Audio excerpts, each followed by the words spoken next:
Going to SJ Riverside Food Park. Asa yung mga kasama natin? Oh, eto na nga for today's video. Sabi ko nga sa inyo, may part 3, 'di ba? Ang pagpunta namin dito sa SJ Riverside Food Park. Dito nga kasi mag-Holy Week vacation ng kapatid ko at ang mga pamangkin ko. Kaya naman nga dinala ko sila dito sa SJ Riverside Food Park para mag-food trip. Dito na nga kami naghapunan at syempre, family bonding na rin namin. Buti na nga lang at ang dami naming naabutang mga upuan. Kasi naman ang dami din namin. Pagkarating nga namin, nagpaihaw agad ako ng barbecue dito. Ang mga bata naman ay gusto ng buko juice.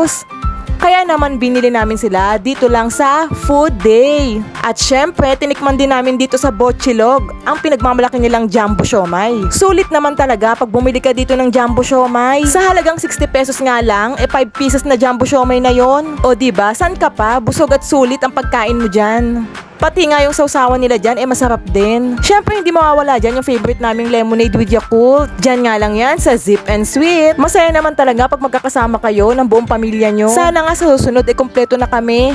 Syempre, hindi nga mawawala sa kakainin namin ang favorite naming fried noodles. Dyan nga lang yan sa Nudes and Tops. Sana nga sa susunod, makasama na ang lahat. Kasi mas marami, mas masaya, di ba?